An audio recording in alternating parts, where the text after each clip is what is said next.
My name is Jimmy Kotel.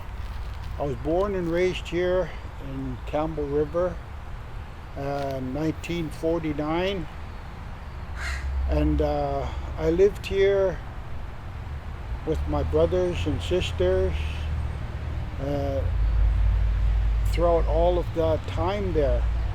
We were a good family, happy family, but throughout all of my growing up and as I started to get older, some of my brothers that I was in our home with, they started to disappear. I don't know where they went, why they're not home, why they're not here. So I asked our dad, I said, where's Campbell, Danny, and all of that? My dad never gave me the true answer. All my dad was, he said, it's okay, don't worry about it. But it was baffling. Like, why? Because I knew I had brothers. And all of a sudden, life went on, and I'll never forget the age I was. I was 10 years old. And this black car and a cop car pulled into our driveway. We lived over on the old highway here. They pulled up, they came in, the guy pointed at me, he said, get in the car. And I thought, what? He said, get in the car. Don't pack nothing, just get in the car. I looked at my dad, like, are you just allowing this to happen? Young boy. I said, okay. So I did, went and got in the car. We left here. I didn't know where the heck we were going. I didn't even know why I was in this car. So we went up north driving. I don't know how long the drive was, but I was just wondering, baffling, like, what is this all about? Where are they taking me? Where am I going? You know? Nobody was giving me any answer. Nobody would answer the question I was trying to ask.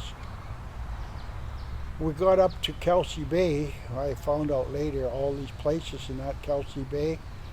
And there was this little, kind of like a ferry, freighter. It was called the Babchuk. They put me on there, and we headed left there. I don't know where the heck we're going. I'm still and wondering, where am I going? Where are we going? And the only place I went to try to find some kind of, I don't know what it was. I went to the stern of the boat, that Babchuk. I just sat there and looked at the water, watching the water. I just went into my own little, I guess, taken away. But when I got to where the island, Lurt Bay, they docked. There was people came, picked me up, and went up to this place. I didn't know what it was, had no clue at all. We got there, it was dark by the time we got there. I was walked into their place and brought into this, it was an infirmary. That's where I slept the night. And that's when the beginning of my story, that's the beginning of hell. Like, I just couldn't believe. Here, all of a sudden, this little guy was brought into this place to find out that that place was called St. Michael's. It was a residential school. And all of a sudden, from there, everything just escalated. They were taken away from me, like my clothes, issued their apparatus, their clothes, and all of that. Then I was brought to this place where I was going to be associated with, I think it was 60, I think there was 30 juniors on each side on the back side and on the front side. And all of a sudden I had no clue, didn't know any of them, didn't know nobody, but what the heck's going on? Put me on my bed, this is your bed, this is this, and all of that. Went through all of everything that how I'm supposed to be conducting, how I was supposed to be doing, what I was supposed to be doing, all of that, you know. In the morning, you hear the staff comes into the bed dorm. You know, wake up, wake up. We all had to wake up, get ready. You know, starting the day, all of that. Go shower, you know, everything. Then all of a sudden, you know, we followed kind of like a military way of style. We all had to stand on the foot of our bed. Then all of a sudden we heard the bell, big bell. That's how we were called by. The bell would ring. Then all of a sudden we followed, went downstairs, walked downstairs, down the basement. And all of a sudden I couldn't believe how many children, how many kids were there. Roll, roll, roll, roll, roll, like that. Like, wow, you know? And I'm just getting more inside of me is so, it's just like, what's going on? What's happening? Like, you know? Then we go from there, we all marched in.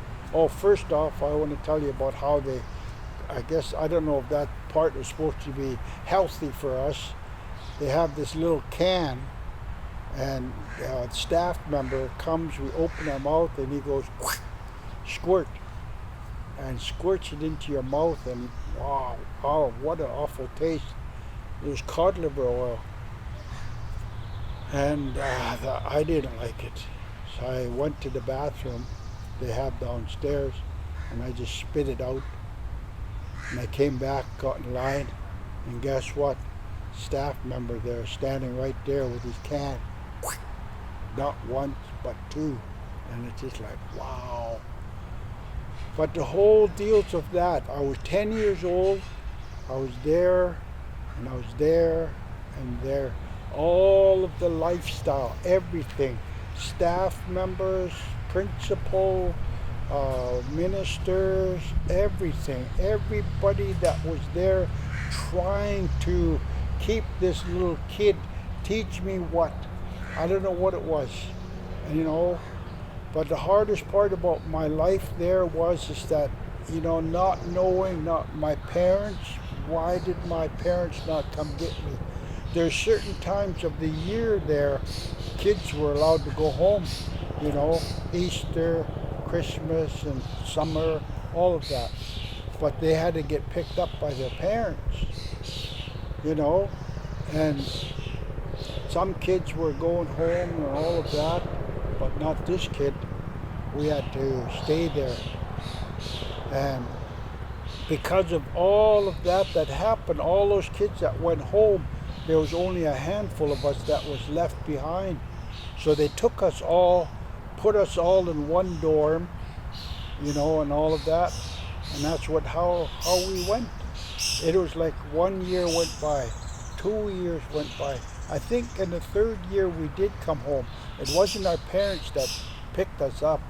Where there was a guy up there with a seine boat, and we were allowed to go on that seine boat. That seine boat was down here in Campbell River. So we came home for one summer. Then it was time for us to go back. Like, I didn't want to go back. I still am baffled why my dad, why he wouldn't make any attempt to stop us from being in that place. But it was so harsh. Everything that was, you know, we had to go through. Eating habits, everything, you know, all of the things that, you know, we were prohibited. We went to bed hungry, woke up hungry, and everything, you know. And all of these understandings, how do we try to, I learned how to get some food that, to try to fill that empty spot in my belly, you know. And it was like this apple tree. When fruit were growing up there, we knew that there was a orchard that was close to the school, and we'd sneak off there. And we'd just load up our shirts with apples galore, like, you know. But the part about that was that all those apples wasn't just for me. It was for those other kids that were down in the school. So we were looking after. We knew how to take care of ourselves and the rest that were there, you know. And the part that is so harsh and baffling, my story, I wanted to exempt all of that. And one part of my deals, I had a real bad problem. When I went to sleep, I didn't have the tendency to learn how to get up when I knew I wanted to go to the bathroom. So I was a bedwetter, and then just to be humiliated through that, staff member, all of that, never forget, and I guess to their self and degrading and all of that, well, I'll never forget that moment. They grabbed my sheet, took my sheet, and I stood on the foot of my bed, and they put that sheet over my head. So I was breathing in that, Then I had to take my sheet. There was a few of us. We went downstairs, went around the boiler room, and on the other side, that's where the laundry is. We had to bring our sheets there. But the humiliating part about that is that we were exposed to, on the other side of that building, which was, you got one half this way on the boys' side, other half was the girls' side. So I had to walk, we were walking through there, and girls were looking out, and that we were mocked and humiliated, bedwetters and that. But the whole and hardest part about the life that we were there, one thing that was so, I didn't recognize how that was, 10 years old, 11 years old, 12, getting old and all of that. But as I matured into the deals of trying to still understand, learning how to not cooperate with the staff and their teachings and their cruelness and all of that. Straps, they were really, the principal was, he was good at that. I mean, we went out of our way. One day after school, we went down Grassy Point, it's called, on the other side of the island.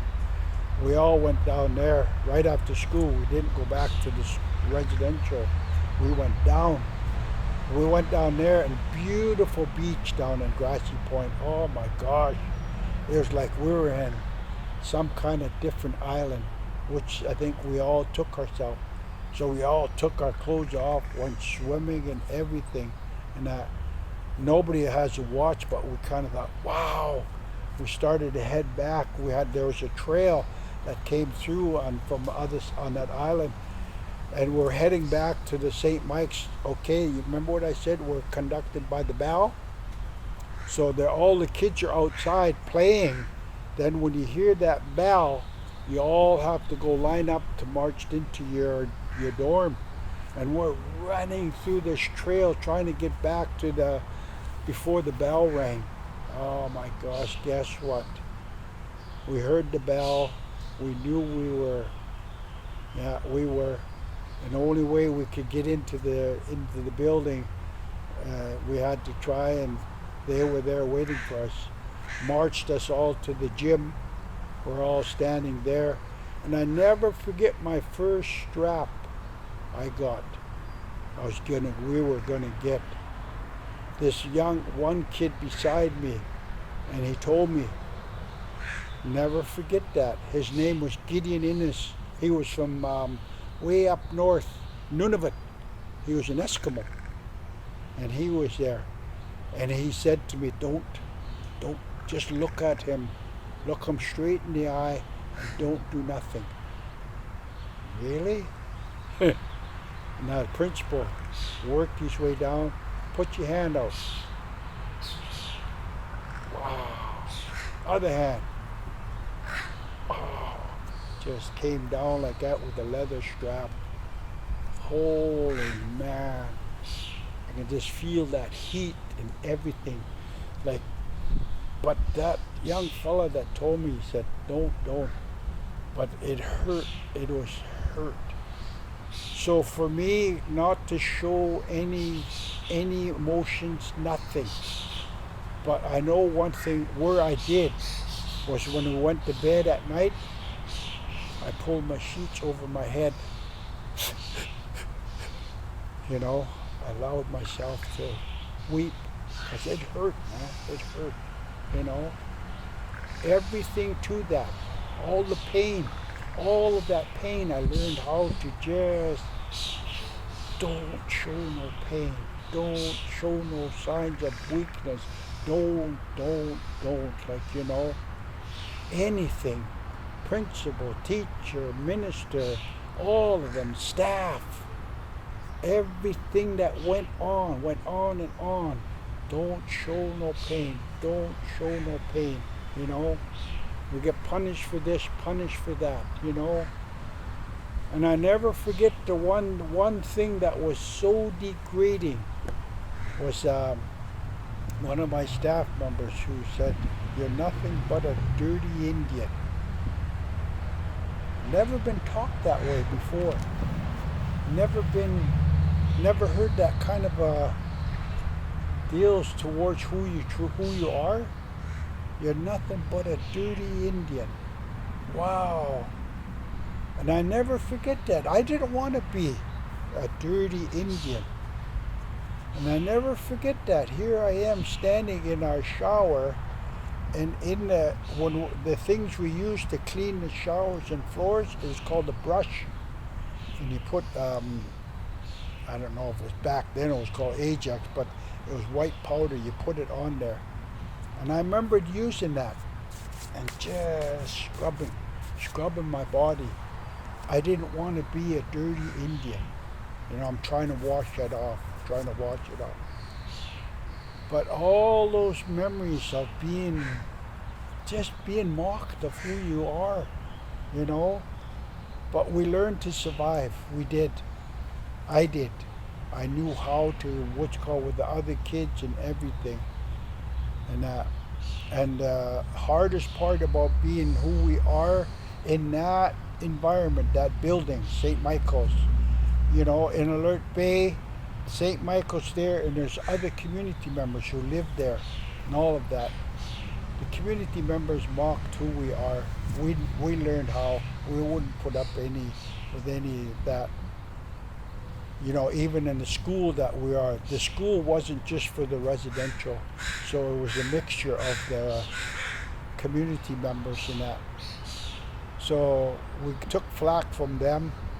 Then there was a point where the flack that we were getting, we said, enough is enough. So we found a place that we were going to go in. I guess it was called the Rumble place. And that's when the St. Mike's kids against, and the fight just went on. But we just learned how to protect ourselves, defend ourselves in many, many ways, you know. So by the time, I don't know what it was. I guess either I was getting too old or whatever. Had no idea. My parents never came and got me, but all of a sudden I was told, "You're going home." Really? I'm going home. I'm allowed to come back to Campbell River and that. But I came back to my community. I was 14 years old. 14. Never forget that. That age, that deals, everything, you know. So here I am now in my community, gonna learn how to survive. Over here, just over by where Save-On is, there used to be a school, Elm School. I was registered there, go to school, all of that, you know. Even to everything, this deals of who I am. Nobody knows anything about the lifestyle of a kid who just came out of a residential school. This part of my story is when I'm in my class and my teacher came over and I was just clowning or monkeying around, wasn't paying attention. And she came over to my desk and she had this long pointer stick. Wham! Right over my desk. And it's just a trigger. And And I looked at her and I said, you do that again and I'll break that. So she did. I grabbed it out of her hand, wham, like that, grabs me by my collar, downstairs to the principal's office, and she told the principal how disrespectful, how I was, and all of that. Principal looked at me, said, you're out of here. So I never had an opportunity to defend myself, say like this is, why I reacted the way I reacted, why I did the way I did. Everything here in the community, nobody understood why this little kid, 14-year-old kid, was the way he was. I guess in their eyes, I'm a disrespectful kid. And I thought, okay, if that's the case, then that's what I am, But I know today the lifestyle, and 14, I found an escape. You know what that escape was? Alcohol. Holy mackerel. I put that into my body and I was non-stop.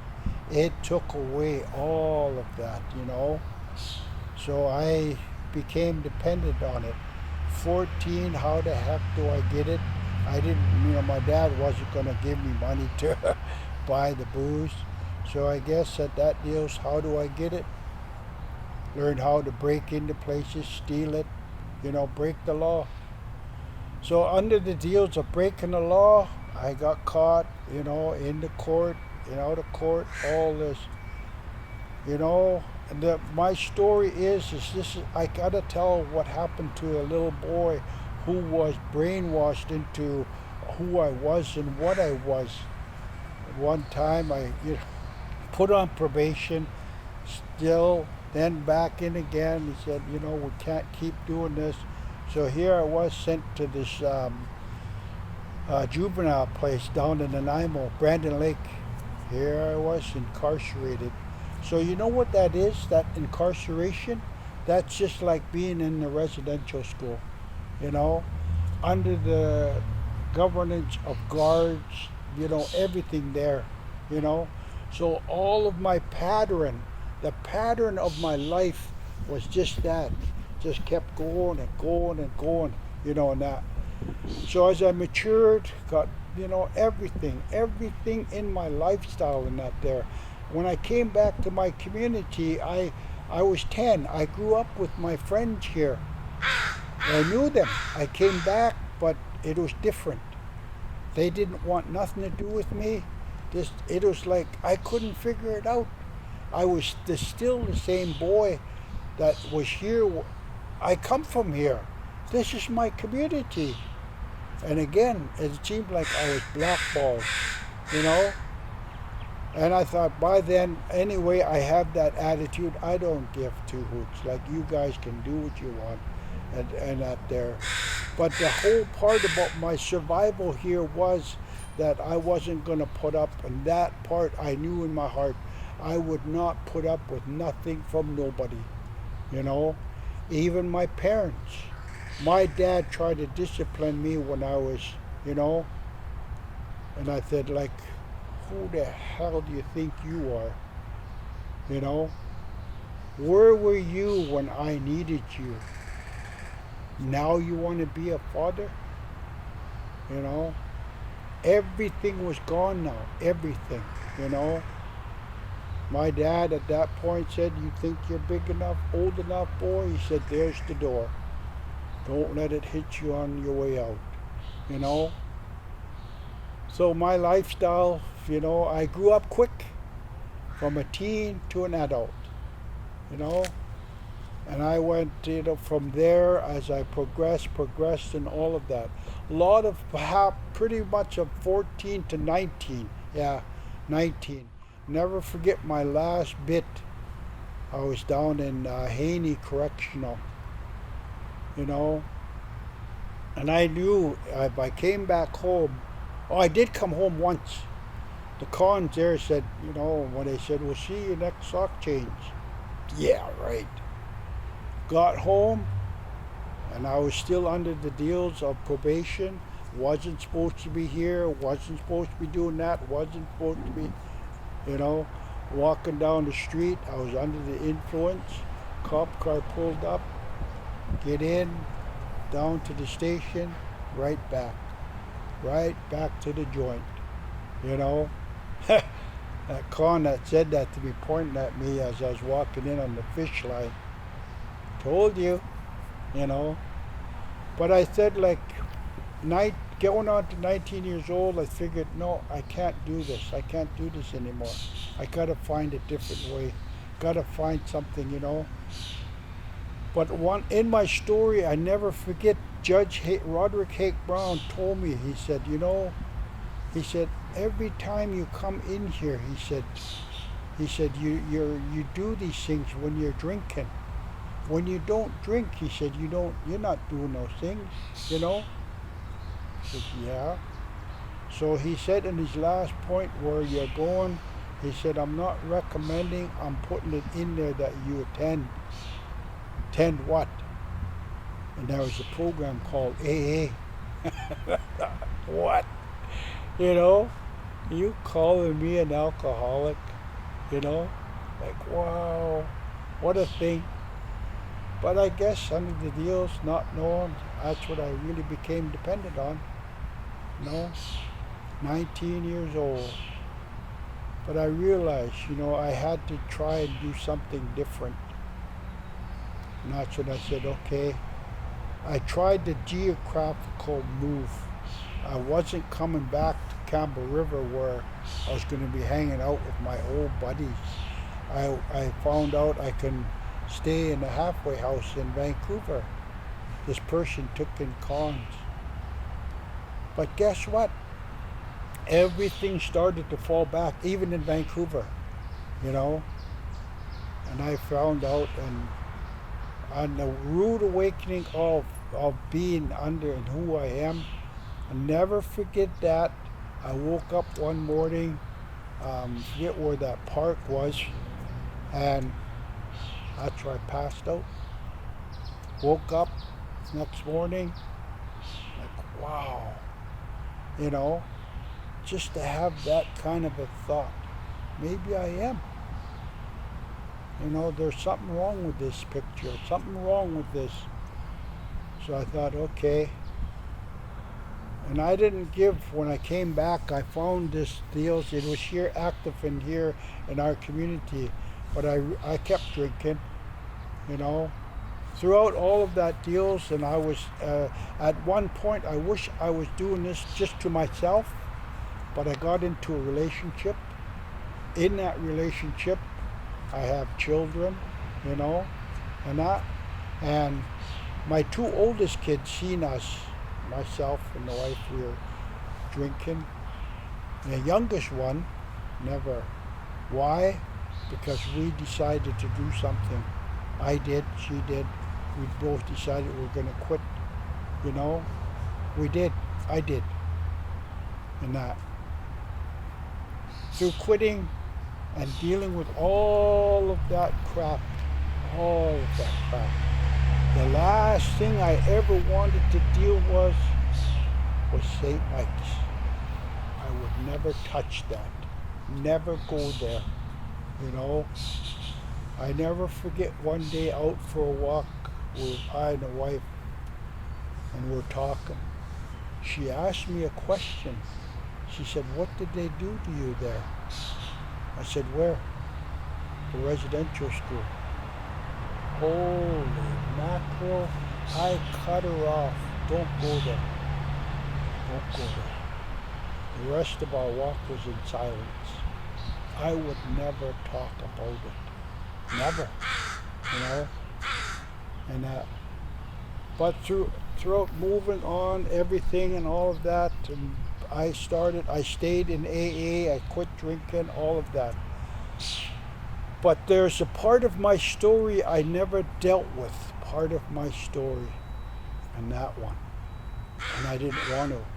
Me and my brothers, three of us, we tried holding little circles over at the KDC just to talk about that, release some of that, to me, some of it, lots of it, the hate, everything. and anger. But I know today, the beginning of the trying this and all of that,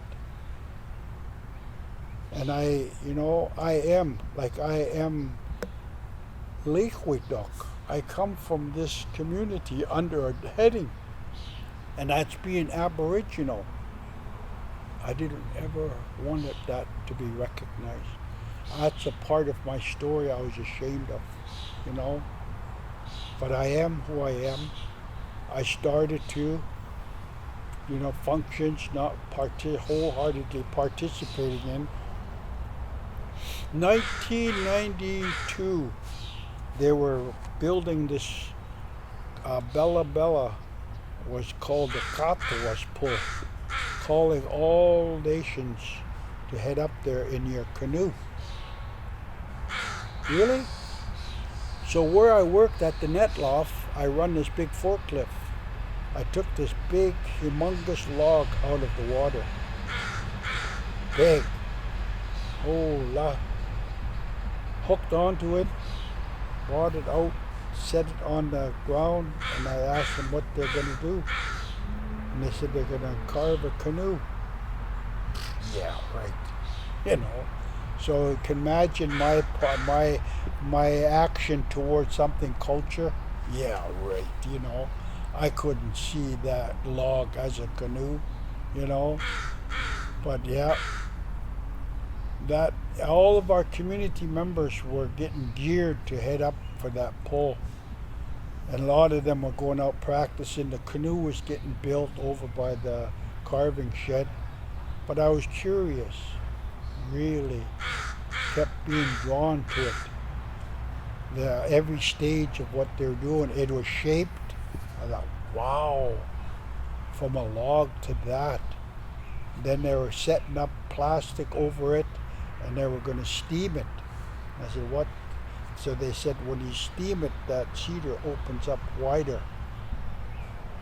And that, when they had it carved out, it was only about maybe 2 foot. But when they steamed it, it opened up wider. So they cut it off. That was where it stayed. And that's where she is now. That canoe, our community, a fella came up and did the ceremony on it, gave it its name. It's called Gladiquala. That's the name of our canoe. Translated into English, means lightning. So I went on that. Very hesitant. I didn't want to be any part of it. But somehow or another, our Creator knew it was time for me to deal with that. If you would have told me where I was going from our beach here, heading up north, the first stop with our canoe, guess where it was? Alert Bay. I've been up there many a times. Soccer, potlatches, funerals, all of that. St. Mike's was still up. I just avoided. I said I'm no longer there, but somehow or another in my body I'm still incarcerated. It still has me. So we went up. Went across from the Nimkish there. Their canoe from there came to get us. We followed them over. Oh my gosh, I couldn't believe. If you know Alert Bay, it's just a little island. But it was packed. Thousands of people were there. They were right from way down ShopRite on the road, honking, clapping and everything. We pulled along the shore up to the Umista, and that's where the ceremony took place. All the chiefs and everything standing on the beach with their regalia on. We had ours on. And they did the protocol. Then they called the Liquidok. Our canoe headed up, shifted up, and one person was on the bow, spoke to the people, told them who we were, and they said, welcome, come ashore. Where I was sitting, I think I was the second seat from the back. And all of a sudden I was mesmerized with all of that. Everything. At one moment I was semi-proud to be Aboriginal. But I looked up beyond them. Guess what I seen? That building, St. Mike's. So my spirit just started to go down, right back down. Never forget that. But before it reached the bottom, there was like a surge that started to come from the bottom of my feet, pushing my spirit up, pushing it up. And all of a sudden, the way I'm talking to you right now, my spirit was pointing at that building, said, I'm going to deal with you. You're not going to have that over me anymore. I thought, holy, wow, where the heck is this coming from? But that was my turning point, just like that. From 1993. So the part of my story is I got out of St. Mike's in 62 to 93. I had that so well hidden. Nobody knew. So ever since, right up until now, I've been dealing with that building. I've been dealing with all of that stuff that has happened to that little boy. I'm looking after him today. Nobody's going to hurt him again. Nobody. I am who I am through the direction of our Creator and through the guidance of all these things that I know I have to do. I know it today. We've told our story. I've told my story. I talk about it. It still hurts, but I still know I have to talk about it. When APTN did our story, my children seen it, my youngest girl, that hurt. They were hurt. That's the first time she ever knew what happened to her dad.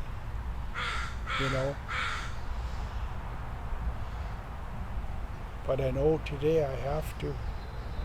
My children are proud of me. I am proud of who I am. I am one of those children who matters. I today matter. And I know today as I continue on my journey of healing all of those inflictions, healing all of those triggers, healing all of the times, Tomorrow, I'll be 72. But before I leave this place and go to the spirit world, I know I'll still be working on it. But what happens as a result of taking on that responsibility, I've taken on something that is much more than a survivor. I am no longer a survivor of the residential school environment. I am a voice. I'm a voice for the residential school, and that's what I want to be. And that's when I tell my story, I talk about this, and I know today that whoever, wherever, and all of that someone's going to hear this. Why I'm saying that? Long time ago, I was in my house and I was watching our Campbell River CRTV, and they had a guy on there that I knew from here. And I thought, wonder what he's talking about. So he was talking about racism here in Campbell River. There's this group that's called They Walk Away from Racism. And this guy was talking, and as he was talking about all of the stuff that I went through. I said, wow, So I called that place, told him my story. So ever since then, I go on that walk once a year. We do the walk away from racism. you know, and that's a part of it. That's a part of my story. The racism of being who you are is so still embedded here. I'm not ashamed to say that because it is. And I say that if you're out there and you're one of those who do that, then I say to you, like, please try to change your way of thinking, you know. And I never forget this thing as a child, 14 years old. I couldn't believe how that venom is out there. One of the school kids, he was non-Aboriginal. He really loved my soccer skills. I was like, I could keep the ball. You know, in soccer, you know how many players are on one side? 11, right? But in St. Mike's, when they kick the ball on the field, all the kids that are there, there's about 50 kids on the field, and you got to learn how to dribble that ball and get to the goal. But anyway, this kid asked me, so I went up with him up the hill to his home. So he got home, his mom was there, so so she called him in the kitchen, and I could hear her. She said, "Why did you bring that native here?" "Oh, Indian." I thought, wow. So I didn't even stay. I just walked out, left. You know, there's so many derogatory things towards Aboriginals, so many derogatory statements towards everything, you know. Residential, when residential started to hit its impact in the truth and reconciliation through the healing, through everything, you know. I never forget one statement, one thing that was put on the front page of the Sun. The Aboriginals get $365 million, healing dollars.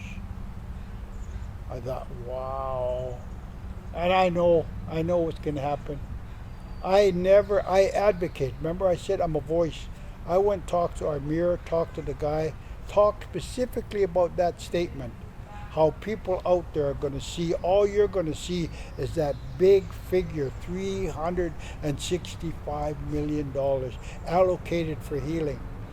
But if you ever took the deals and broke that down, how that money was going to be distributed, guess what we would have gotten? Just a small portion of that, you know. But anyway, I've been on that. I was on the board of deals when they had the residential school over at Zakaluten Lodge. I got on that. I'm grateful there. There's so many things I've been involved with by being something like this, by exposing myself, by being willing to stand up and wear my orange shirt, stand up and say I am and I never forget how this all happens. And the part of my story about truth and reconciliation when it happened, you know, I live here and they rented our hall. And I thought, and I was PO'd. A lot of things pissed me off about the deals of people who think they can come into your community and think they can this and that, you know. But I was going to go over there and I was going to raise Cain with them, you know, Then all of a sudden the person who got hired to help coordinate it calls me.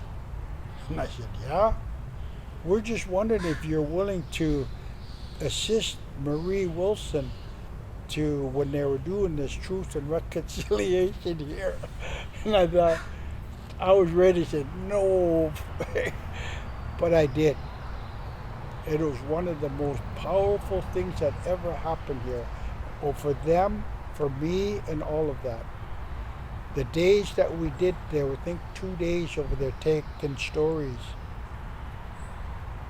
By the second day we finished, we listened to 33 stories, telling their stories. My brother, my son, my sister, all of them, they were on the list. I never forget, My oldest brother, Danny, he was up. Marie looks at that name. She said, "Is that?" I said, "Yeah, that's my brother." She said, "Well, don't you think you should be over there?" See, they had it set up. You were here talking to the commissioner, and they had their support table. And she said, "Don't you think you should be over there?" I said, "No, I'm in the right place." I sat there and listened to him. I sat there and listened to 33 people tell their story, you know? And, wow. I wanted to tell mine. I really wanted to tell mine. I heard they were going to be in Port Alberni, so I and my friend, we drove out there. We put our name in, but didn't work out. And I heard the last one was in Victoria, and I said, I need to do that. I went down there, stayed there, got there early, got to where I needed to sign up. I just bang, bang, bang, and I told my story. But I said in closing, I said, I don't know about this truth and don't know about the reconciliation. I know my truth, and that's what I told Mary Sinclair. I know my truth, but you know what? I don't know about reconciliation. You know, if there's going to be any reconciliation, it's going to be up to me, you know. So I've done that. There's a lot of things I'm still involved with. I'm going up to Kamloops tomorrow. It's going to be hard. Nobody ever in there, just to think that was going on. Wow. When I heard about that day of them discovering 250, wow. You know, there's a lot of part of my story when that little boy, I call him that little Jimmy, when he came out. I never ever wanted him to come out, never. And the closing part of my story and my, you know, of being able to be the voice in many, many areas. Right now I'm involved, I've been involved with this organization. It's called Zalton Lalem. It's a treatment center. I've been there going there for over 25 years now. I go in as an elder and I get, you know, I do that. And then while I was there, I found out that they were called this cultural support team. So I've been with them now for the past, going on 3 years. We go to communities, we bring our culture, we bring our brushings, our cedar, our medicine, and that. So I've been with them. I've been asked to be an elder in many, many situations and all of that. Even here in my community, the hospital, everything here. A lot of people have heard about this guy and that there. And I thought, it's right. And I said, and I don't know how it is. Maybe it is, and he's the one that guide. You know, the people here, I get called to do this, I get called to do that, I get called to sit on this board. I said, hola. I said, yeah. So I have. So up till now, I've been with this group. I've been active in many areas of all of this stuff. Some people who heard about how I've worked on, you know, culturally, spiritually, everything through, and to deal with this part. This topic is taboo. People don't even want to hear about the residential school. People don't even want to go to the residential school. So I do.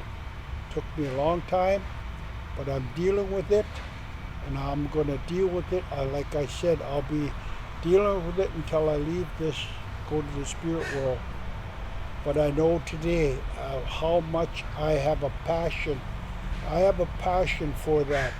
I have a passion to look after children. I have a passion for elders and all of this stuff. So when I look after myself, I take care of all of that, and I deal with all those things. And I know today it is for a reason, you know. And like that day when I said, when that happened up there, I'm going to deal with you. So I'm dealing with all of it today. And I think what we'll do in closing here, like you guys said, I'll show you these pictures and give you a little story to them. You ready? Hold it. Okay? Yep. This one here is about the Three Amigos. It meets my brothers, and my brother Dan and my brother Campbell. We took upon ourselves, we started to deal with our deals, the residential school. Check TV came and interviewed us, and they took this picture. I think I was Jose, Pedro, and Manuel. Yeah, we all took a name of being. Then our mirror, our local mirror, they came and they got to interview us about, and that's a story of the Three Amigos. So we tell our story, and this one here is Three Amigos fight to overcome past injustice. And that's it. We're doing that. And I have a lot of stuff that I've accumulated and I'm a participant to, and being able to take care of myself and all of that. That was some of the people that were doing under the Truth and Reconciliation when it came here. I'll show you one that I was wholeheartedly a participant to this Truth and Reconciliation. Here it is. Truth and Reconciliation came here to our community, and they took all people's stories. Residential school survivors tell their personal stories. I was there up front with one of the commissioners. Her name was Marie Wilson. We did 2 days over at our hall, Thunderbird Hall. People came. We did 33 stories. People told their stories, you know, and wow, it was such a deal for me. You know, my brother, my son, our son, and people I know here who came and told their story. There was one young fellow who came, he told his story. I'll tell you this one in closing. There was a ceremony that the Nuchalno did to somebody. They blanketed that person. And then the Nuchalno, in their way, they came and shook my hand. It's called good gesture. So I just put that in my shirt pocket. Then there was a young fella who came, he sat and he told his story. And he told about a staff member who sexually abused him. And he took and gave him $20 and told him to keep quiet. After he did that part, I had him in deals, guess what, $20. So after he finished talking and everything, I went over to him, I shook his hand, and I put that $20 bill in his hand, and I said, don't be quiet, you talk. So that's just like taking away that deal that person did to him, and I did that. But in the understanding of all of us who were in everything, I say to those who feel that they don't ever want to talk about, I'm okay. I can talk about it. I'm a voice for this residential school. I'm a voice for the infliction of all that happened. And I'm going to still be that voice. And I want to say to you today, thank you for allowing me. In closing, I'm going to close with who I truly am. Gila Kesla, Nukwa Kwa Kila Ji, Ha Liquid.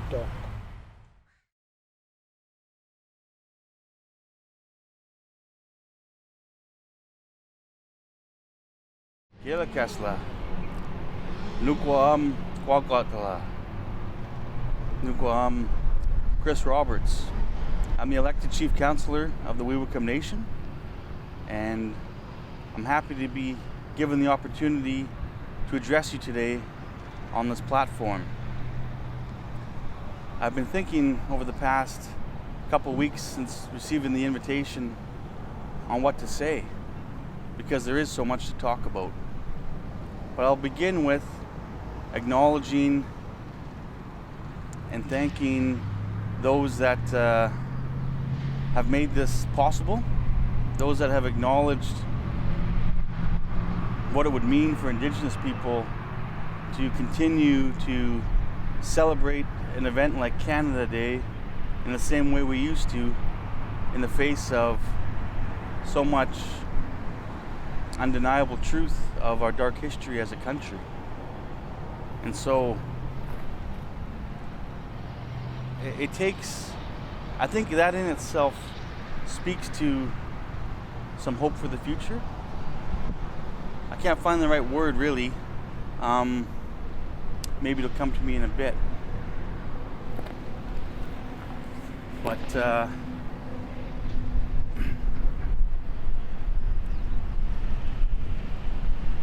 yeah, it's been a hard thing to think about the right words to deliver today. And so the first message that I have is that when we think about the impacts of residential schools on Indigenous people in Canada, when I think about what that means for my members, for our elders that have been through those experiences, have lived through them, have survived them, those that have passed, that have also carried that weight, it's just a really big awakening, I think, in today's society. That this has been taught increasingly over the years in education and mainstream forums. There's been more public discourse and dialogue on the impacts of residential schools. But with the horrific discovery beginning in Kamloops of the mass grave site, and as we know, there continues to be discoveries of these types of disregard for human life during those eras of the residential schools. It just smacks you right in the face. You can't look away from it. It's all around you. It's undeniable. So I think for some folks, some Canadians, maybe it didn't hit home. Maybe it was numb to it, or that didn't involve me, and why can't they get over it already, or whatever types of thoughts might occur in the minds of non-Indigenous Canadians. That's all changing. And as much as it's very hurtful, there's a lot of grief. Many of our people have been triggered through this. But this journey that we're embarking on, and I say embarking on because we've been taking these steps without really knowing clearly. It's, I think, a place that no one really wanted to go, to be honest. It's like a mountain, maybe, if you think about it. And I thought, wow, I wonder what's on the other side of it. Maybe we'll never know. Things are good over here in this valley. It's not perfect, but we like it. And we don't really want to make the tough journey. We're pretty sure there's great things on the other side of that mountain, but it's going to be hard to get up and over it. Well, that's where we're at right now. We're at the foot of that mountain, and everyone's looking at it like, holy smokes, here we go, there's no turning back. That's the journey we're on as Canadians now. And it's encouraging, because I think that those that are up to it, that are willing to go on this journey with us as Indigenous people, and Indigenous people themselves, because it's going to be hard, that there's going to be great reward for us on the other side, at the top of this mountain, as a better country for the future generations, building on the strengths that we all bring, and with the foundations that lie within the values and the teachings of us as Indigenous people. For myself as a Liklito person, standing in my territory here, I'm really grateful that the relationships we have with other groups, the Chamber of Commerce, the local government, other governments and business, to be given this voice. It's quite humbling, really, and very appreciative and thankful for it. And so it's encouraging just knowing that we've got support to move ahead into the future in this way.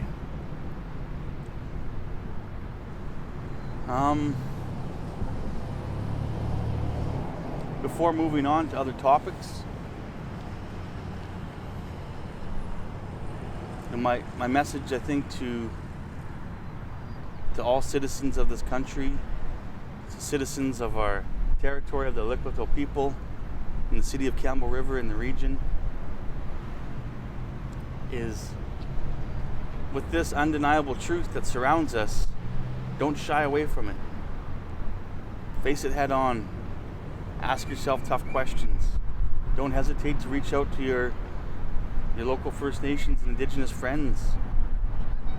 If you're unsure of how to do that, look us up at our administrations, at our band offices. There are resources there to help educate and understand things from our perspectives. Embrace it. Have conversations with your families, and only through that will we come to a better understanding of each other. You know, there's a quote that's, I don't know if it's overused or not, but I firmly believe it. It's from the Truth and Reconciliation Commission from Justice Sinclair. And it says, it's education that got us into this mess, and education will get us out of it. And I firmly believe that. I think what's meant by that is, the very horrific situation of the residential school era and the impacts that's caused, that's the education that got us into this very difficult position we find ourselves. And through education, both within public education systems, into post-secondary, and dialogue with your family and loved ones, to constantly want to know more about this, we'll come to an understanding that we can relate to each other in a better way. Build on our common values, common beliefs, and our communities, our country, and really the planet will be better for it. And what that piece about the planet is what Indigenous people bring as a value set to how we live and orient ourselves in our territories, how we come to be in the places that we call our territory. What that means, the life all around us, the grass, the trees, the ocean resources, the wildlife, how we're connected to all that. It's really difficult to continue to persist in that way in a modern context of economy and growth and well-being. When you really pull apart what's at the root of personal well-being and fulfillment and happiness, sure, it's okay to have these material things and to have wealth and to pass that on to your generations, but without a firm connection to the place where you live, where your ancestors lived and died and rest, and with each other, and to all living things, it's not fully there. So that's what I mean by bringing forward and establishing a foundation as humanity on these types of values. Not looking at resources and places as how it can be manipulated and exploited for material wealth or commercial gain, but to look deeper to understand the other values that these items have.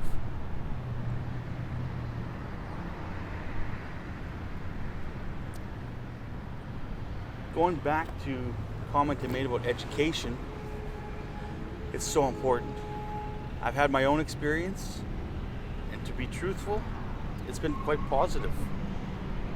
I attended Campbellton Elementary here in Campbell River, and as a member from the Weewakam Nation, I'd always felt respected. All of my cousins and family did there, who were proud. And so that was pretty cool, I thought. Our language was starting to be taught in a small way, and the teacher that we had for that, I'm so thankful for the time she gave us. Our culture was represented there. My Uncle Bill Henderson carved a pole at that school, and we got to participate in it and see that transformation of a log into a totem, which stands today at Ripple Rock Elementary. And so to have that inclusion, I think it was a really important step.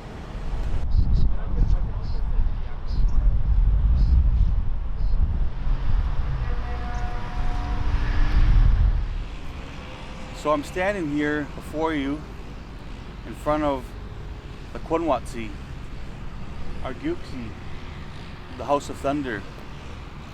Crests represent our people of the territory of the Likwatoke and the Quaxistala, and the families that represent, that make up the Weewakam Nation. We're very fortunate to have this house in our community.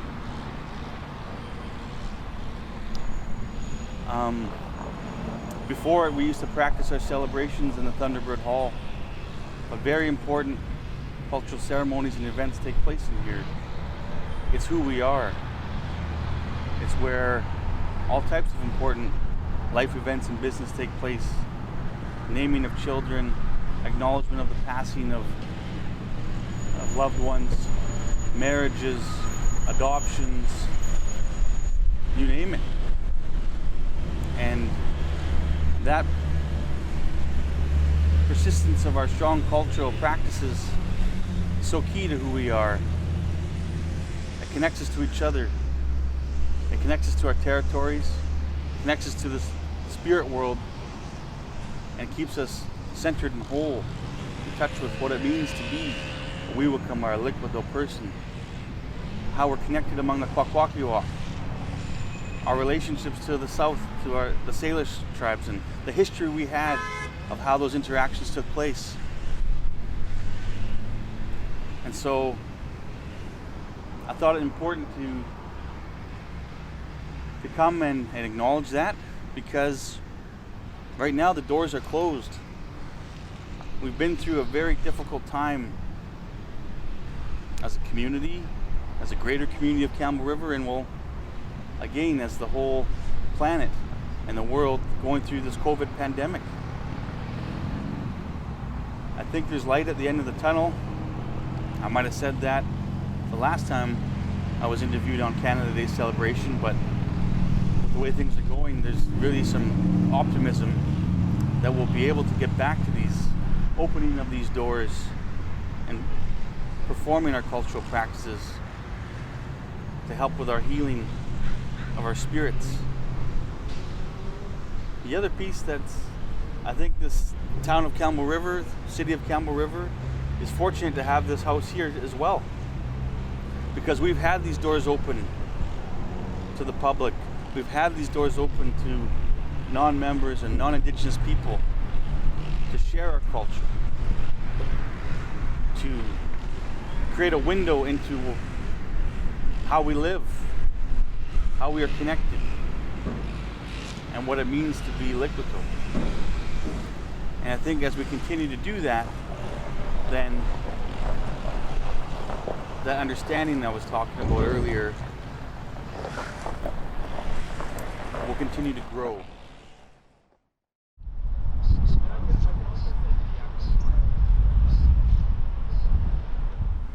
So I want to talk about the role that we've had as the Weewakam Nation in the community of Campbell River.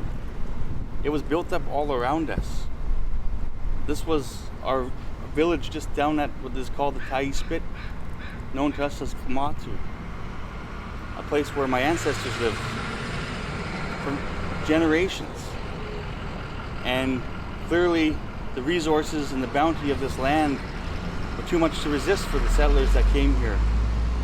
The large timbers, the abundant salmon, and so things were built up around here.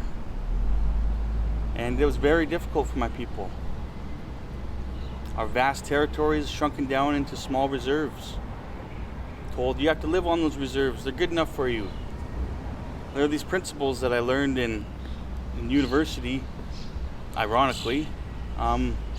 Silly things like, I think they call it terra nullius, a Latin principle of an explorer era that basically means the land wasn't being utilized, its value wasn't being maximized, therefore it's there for the taking, and it's almost looked at as an obligation of the explorers and colonizers to, they were exploiting the resources. Anyhow, these types of principles were behind different policies and strategies and thinkings of what they needed to do with the Indians, as they called us, back in the early settler period. So confined to these tiny scattered reserves throughout our vast territory, because they thought, well, in our case on the coast, these Indigenous people are so in touch with and integrated with the marine life that they can live off of the marine, which we were very much in tune with the marine environment, the salmon, the shellfish, and all species within there. It was our highways how we traversed this coast. But let's not mistake that with the vast and intricate connection we had into the watershed, into the mountains, these spiritual places that exist, the different plants and medicines that were found, and the wildlife. We were connected to all of this. And so to be forced onto these small Indian reserves, and believe me, it is small. I'm talking of a size of about 300 acres for our people to live off, and that should be good enough for you. Well, that wasn't right. We still live within that, not within the confines of it, but that's still very much our reality. That's where our communities are built, and any local resident would know that the city of Campbell River has been built up all around us, of the Campbell River Indian Band, the Weewakam First Nations primary reserve lands. And we've grown a lot. In my lifetime, in my relatively shorter lifetime, I've seen two whole new subdivisions built here. And we continue to grow. But there's not enough space to bring all of our people home. Many of our people haven't had the opportunity to live in the community because of those impacts of such a small space and limited opportunities for First Nations people back in those earlier days from the 50s, 60s, and right up until the 2000s. But I'm also very proud of the accomplishments of the Weewakam First Nation. Despite all that, despite all of the things we've had to face, there's been a lot of adversity, there's been a lot of creativity and courage to take a bold step and say, how can we work within this new system? How can we be successful in a modern economy, yet hold true to our values of what it means to be Weewakam, what it means to be Liquido? This hall behind me is an example of that.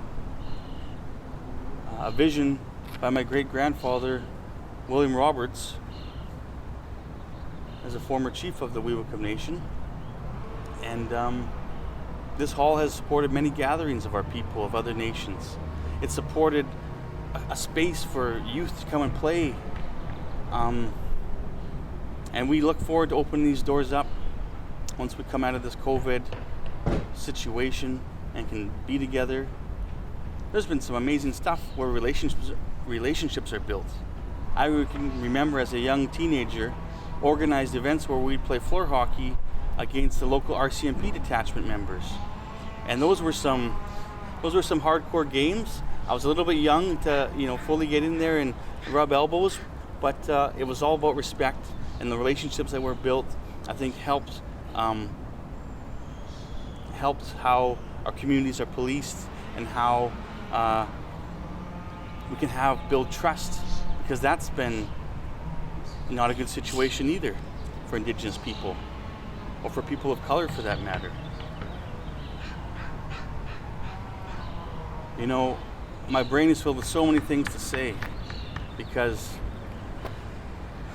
well, you just have to watch the news and cast your memory back, not even that long. Think of all the things that have happened within this year. public outcries to our neighbors in the South, starting with the George Floyd tragedy, and just the call out to end racism and discrimination, and how that happens here in Canada. And I say this at a fear of missing, because there's been a lot of acknowledgements. I don't know what to call it. The organization and around the missing and murdered Indigenous women, and how the events and materials put out are all geared so that's never forgotten, and that we can avoid those types of atrocities through understanding who we are.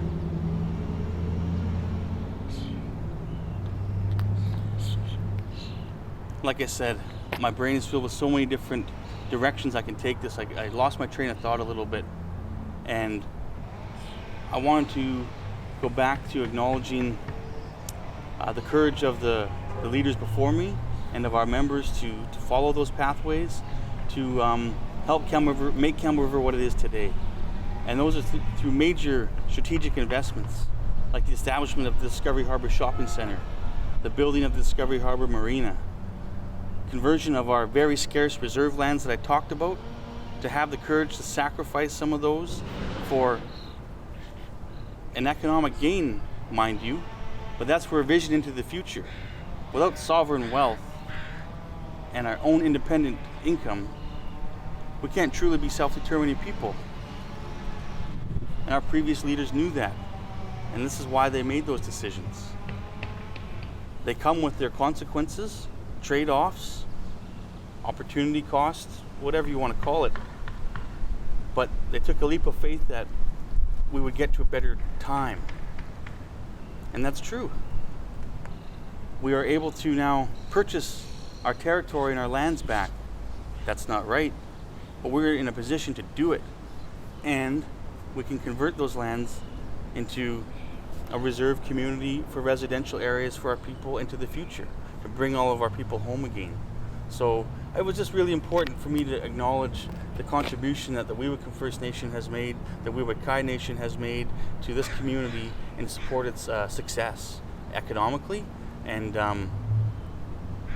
the culture that we bring as the Liquitok people to enrich the lives of all those that live in this area. And that, you can't put a dollar figure on that. You know, that is something I'm really excited to see showcased again with pride. And it started back in, well, I'm sure it started a long time ago, but I think a unique thing for Campbell River is I think of my grandparents, I guess it's my maternal great-grandparents, Sam and May Henderson, and just the generosity they had back in the 60s and the 70s with their children to showcase the culture and the proud heritage. And the local residents were very humble consumers of that, and feasted with them, enjoyed those presentations. And the understandings that were built back then in those areas of, the 70s and earlier, those family relationships have maintained all the way through, and they put us in a good position as a city, as a region, to build on those strong relationships. And you watch what emerges from this. It's going to be astounding, because I think we're far ahead of the game compared to other places because of things like that, of an openness of sharing it and putting trust into others, that it would be respected and appreciated for what it truly is.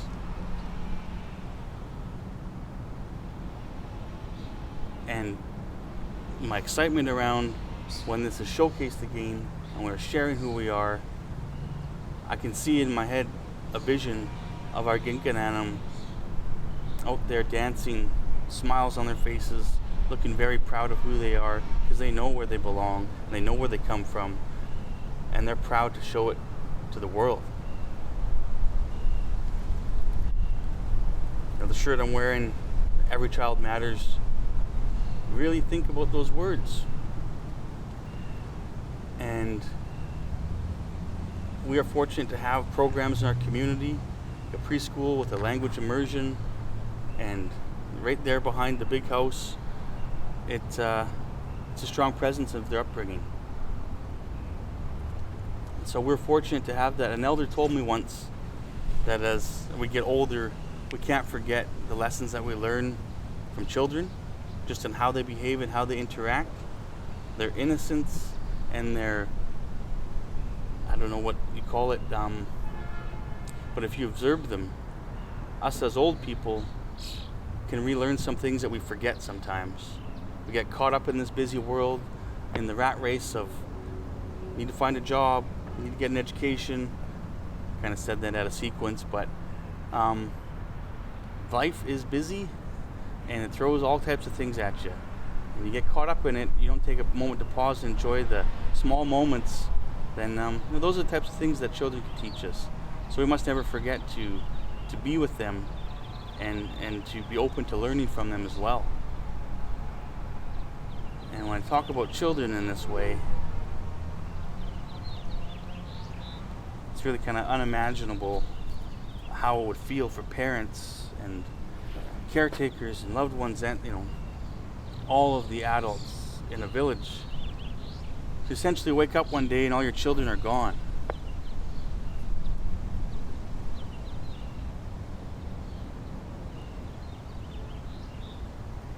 I fortunately didn't live through that era, but our people are products of it. It was very difficult.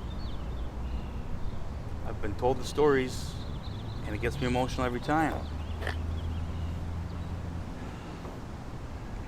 But we don't treat ourselves as victims. These things happened. We don't understand them. We don't need to. I was told to get an education. A lot of our people have. A lot of well-educated in a Western system. But we must be educated in our identities and our culture and our values and teachings equally to be able to represent our people properly. So we don't have to understand the rationale for things like Indian residential school policy and other discriminatory policies of Canada, all intended to get rid of the Indian problem. But we know about it. We need to learn about and understand how it's impacted us and never lose our voice or our power, our superpower of choice in our daily lives to take back what is ours and to continue to grow and prosper. I learned something back in, I don't know where, it's called The White Man's Burden. It was some history course, and it was just another mindset of explorers of, Christianity and colonization of all this stuff, of the history of the world. And it's this thing where it's like, well, we're the civilized ones, we've got all these proper religion and whatever. I'm probably not doing this theory or this concept justice. But so we set out and we conquer new areas, and it's our burden, the white man's burden, to show them the way of God and all this stuff. And so, okay, like I said, I'm not scholarly enough to really dive into that, but I see that flipped on its head nowadays. It's the Indigenous person's burden to help show the rest of the world the other way of how we connect and orient to this planet so that it can survive for the future generations, that we are guests here, that it's not ours to do whatever we please with, that there are limitations, we have to live in balance. That is the burden of the Indigenous man nowadays, and I feel like that's the direction we're headed.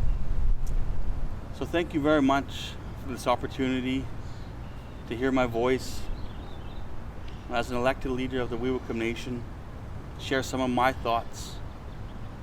They're not always entirely reflective of all of our members, but I do my best to represent our people properly and the responsibilities that we do have as elected leaders. It's felt really good to be able to share a little bit of what we go through, and there's much more to tell. And I'm confident that there will be a lot of space and opportunity for these dialogue and a discourse to continue to build on our shared understandings. So as much as at this current moment in time, it's really stark that as Indigenous people, Canada Day, it's not really ever been anything to celebrate. And more so now than ever. And so I am I can't find the right word, but I think I'm appreciative of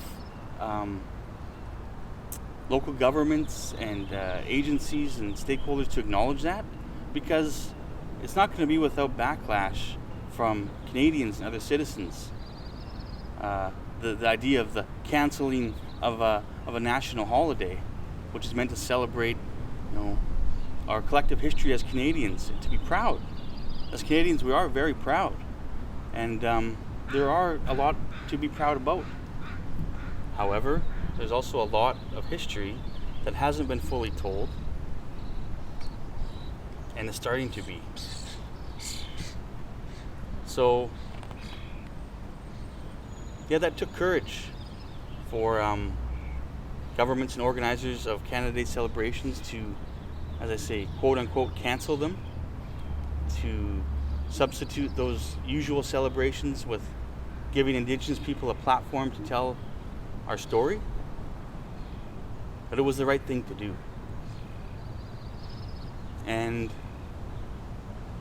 I'm hopeful that with this pause of taking stock, as I said previously, at the foot of this big mountain, if you will, that's going to be very difficult to overcome, it really helps acknowledge that that's where we're at. And we are all going to head over that mountain to better places for us into the future. So I look forward to opportunities where we're not scared to come together and celebrate an event like Canada Day, because your local Indigenous peoples will be properly represented and will be front and center participants of those to continue to tell stories of our vision for the future, and also as the stories of the truth of our past continue to get told. So this has been it's been felt really good to share this, and thank you everyone to help organize it. I hope everyone has a great day. Be with your families and loved ones. Never take anything for granted. Gaila Kesla.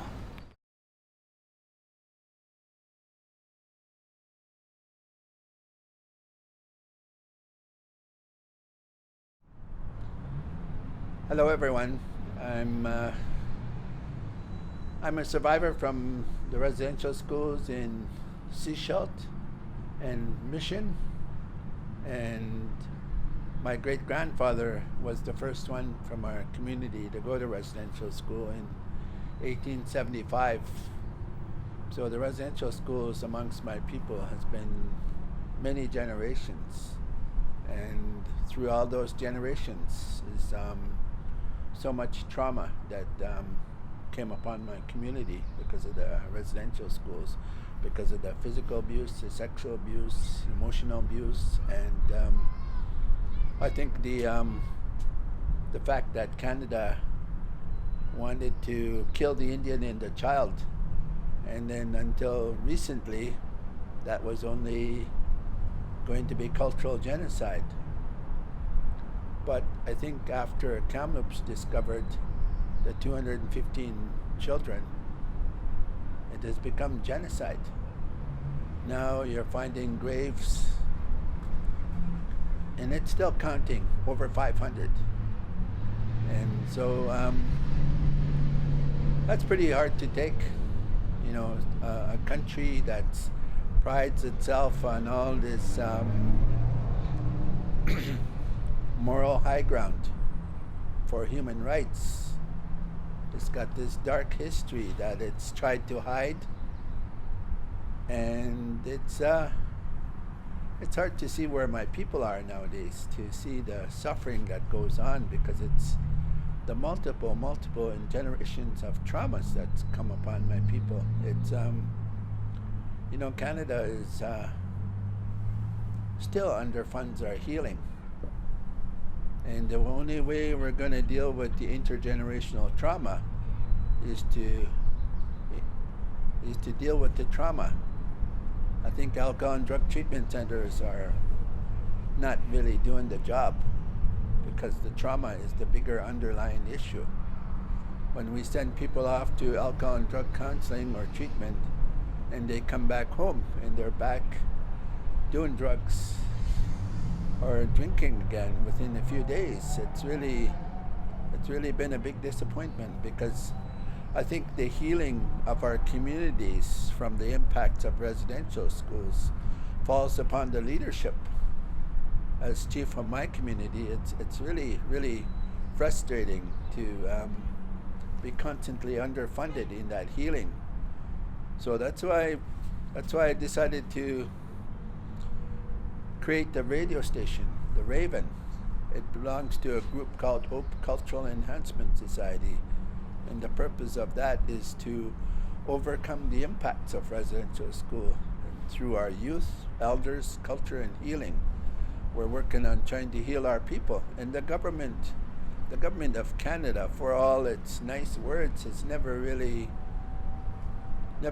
come out and sincerely tried to reconcile the impacts of residential schools.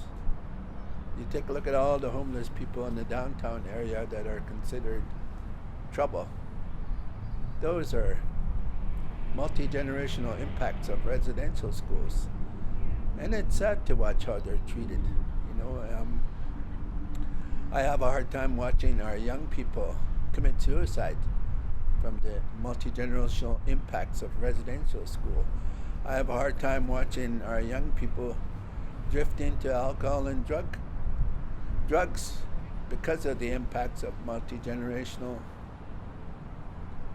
trauma from residential schools. When we have,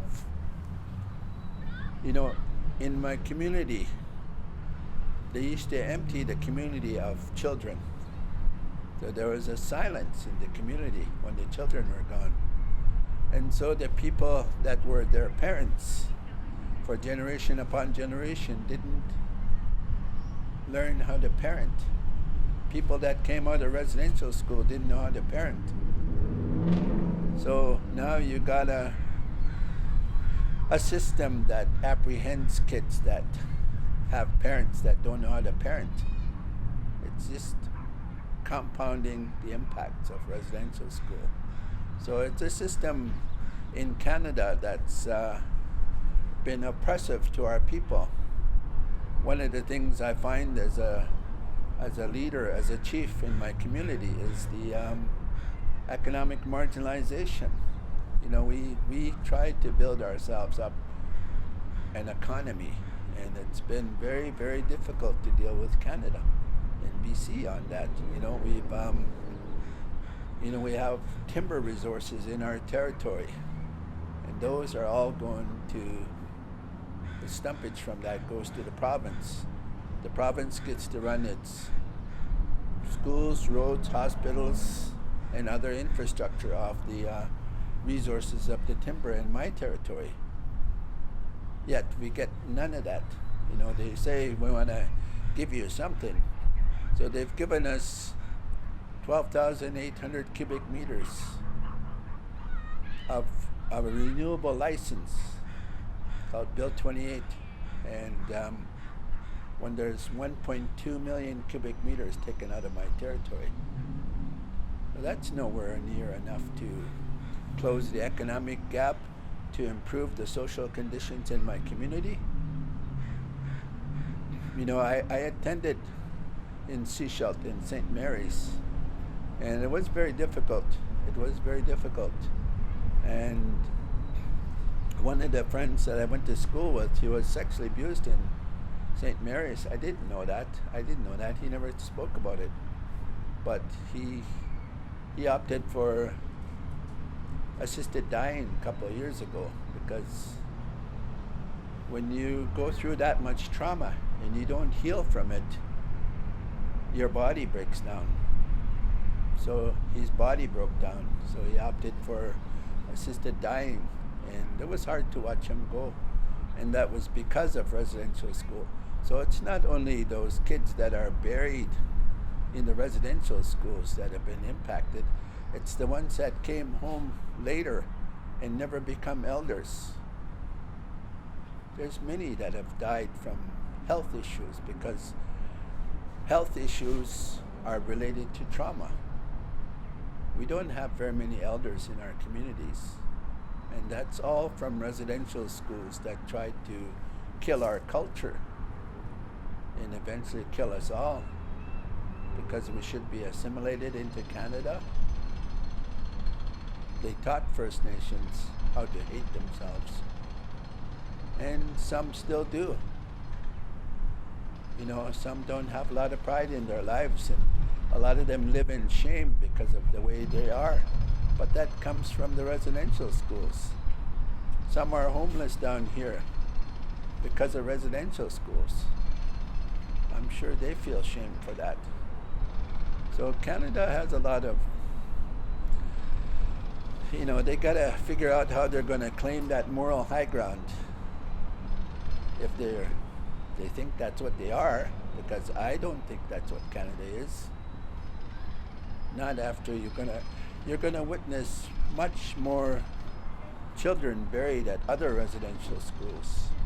That's not the end of it. I think there's a lot more there, especially when they said the death rate at residential schools was much higher than a war. But that was little 3-year-old kids, 12-year-old kids getting killed in residential schools. Either that or they get sick and die. You know, in 1935, a whole generation of Homolka people didn't return home from Sechelt because of TB. And that TB is related to malnutrition. A lot of the kids that went to residential school were malnourished. And that was by design. It was not because there was not enough funding, it was by design. So Canada was offered us a slow death. Some of them die as they become elders when their bodies fail. Lots of our people suffer from diabetes, heart issues, cancer. Those are all stemming from emotional issues that are unhealed. And Canada does very little to heal people, especially the ones they've traumatized, like First Nations. So I'm really, really saddened by what happened in residential schools. You know, it was sad to be there. I was sitting there looking out at the water, and I remember being in residential school, looking out at the river, imagining it was the ocean because I missed the ocean. Then counting the days till I'm home, counting the days since I was home. Those things don't happen to other kids. No other kids have to go through that, but we had to. So it's very shameful that for Canada to have done that to First Nations. And you know, I'm always.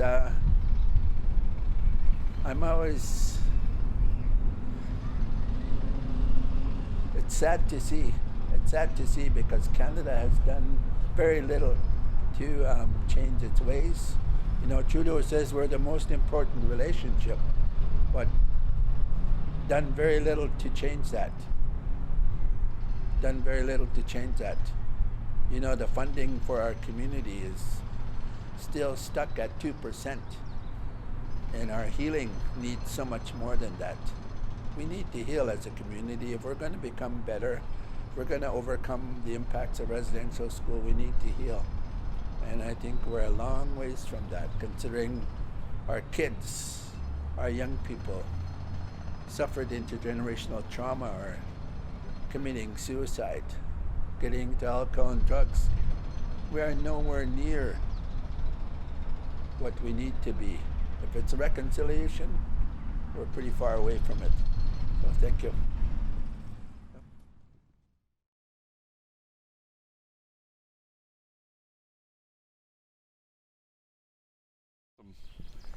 Gayla Kethla. My name's Dallas Smith. I'm the president of Numicals Council and a member of the Klawitsis Nation. It's unfortunate that we aren't able to get together on Canada Day this year because we got a lot to talk about with everything that's going on around residential schools, with resource management issues around old growth. It really puts a lot of external pressure on our communities as we try to come together over years of cohabitation, working together, just being part of a community. So I really want people to take some time over this summer to just focus on what makes our communities a better place to live. The inclusive nature, the ability to share differences of opinion, those all matter. And at the end of the day, if we have a healthy environment and healthy communities, we're going to have healthy children. And that's really what's going to make tomorrow better. Gayla Kethla.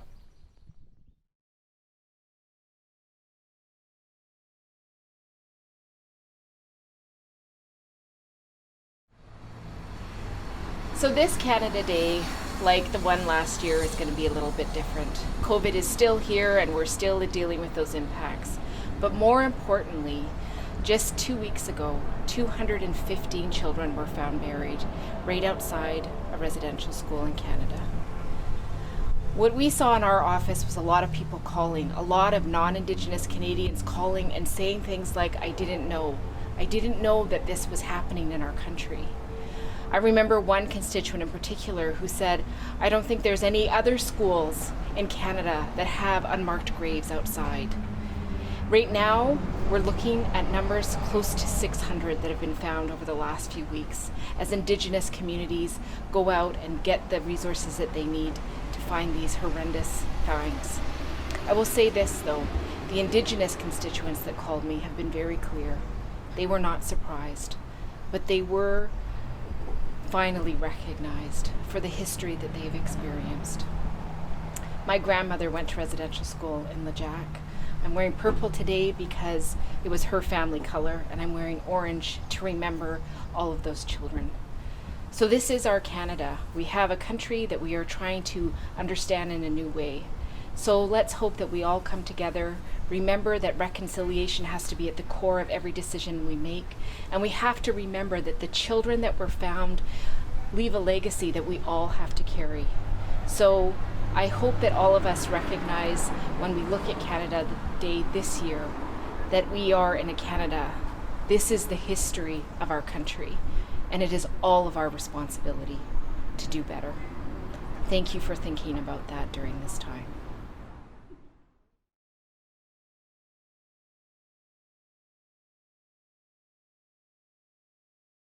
I'm Michelle Babchuk.